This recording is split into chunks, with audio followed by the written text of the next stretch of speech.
1월 11일 복된 이 아침 하나님께서 우리에게 주시는 귀한 말씀은 요한복음 4장 1절에서 14절의 말씀입니다. 마땅히 주실 자에게 구하라 라는 제목으로 같이 말씀 나누도록 하겠습니다. 예수께서 제자를 삼고 세례를 베푸시는 것이 요한보다 많다 하는 말을 바리새인들이 들은 줄을 주께서 아신다라고 오늘 본문 1절에서 말하고 있습니다. 소모적인 논쟁에 휘말릴 필요가 없었기에 예수님은 유대를 떠나사 다시 갈릴리로 가게 되십니다. 그런데 돌아가지 않으시고요. 사마리아를 통과하여 갈 것을 의지적으로 드러내십니다. 길이 멀지라도 유대인들이 부정하게 여기는 사마리아를 관통하지 않고요.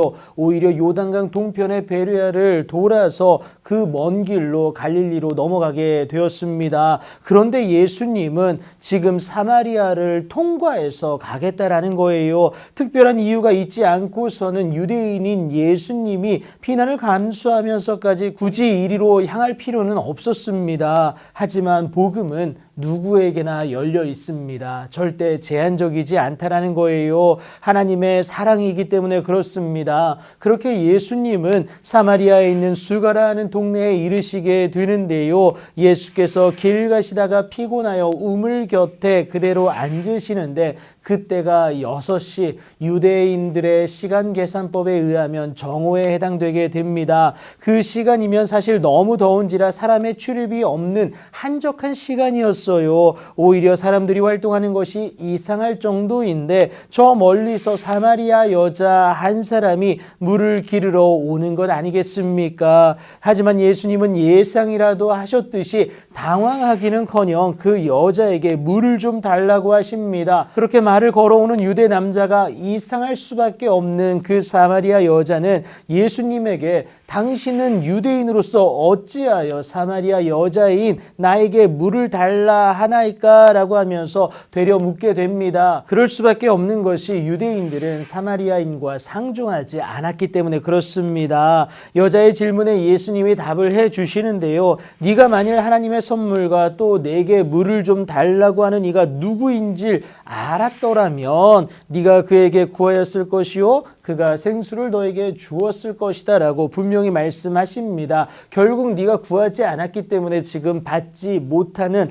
안타까움이 있다라는 것을 말씀해 주고 계십니다. 그럼에도 무언가 다름을 느낀 여자는 예수님에 대한 호칭이 당신에서 주로 바뀌고 있는데요. 그렇다고 온전한 믿음의 고백은 아니었다라는 것을 우리가 알 수가 있습니다. 물 기를 그릇도 없고 이 우물은 깊은데 당신은 그 생수를 얻어 자신에게 줄 수 있는지를 반문하게 됩니다. 여전히 마시는 물로만 바라보고 있는 거예요. 자신들이 가진 우물의 우월성을 드러내게 되는데요. 그러면서 말하는 것이 당신은 야곱보다 크냐라는 거예요. 여자의 생각에 야곱보다 크다면요. 그러니까 이스라엘 민족의 시작인 야곱보다 크다면 그는 메시아일 수밖에 없기 때문에 그렇습니다. 그래서 예수님께 물은 거예요. 이것에 대해서 예수님이 답하시는 것이 이 물을 마시는 자마다 다시 목마를 수밖에 없다. 하지만 내가 주는 물을 마시는 자는 영원히 목마르지 아니할 뿐만이 아니라 내가 주는 물은 그 속에서 영생하도록 솟아나는 샘물이 되리라고 분명히 말씀을 하세요. 세상으로부터는 절대 들을 수 없는 답 아니겠습니까? 그런데 지금 눈앞에 대안을 넘어 만족을 줄 수 있는 확실한 유일한 정답이 서 있습니다. 이 때문에 주여 그런 물을 내게 주사 목마르지도 않게 하시고 또 여기 물 길러 오지도 않게 하여 주실 것을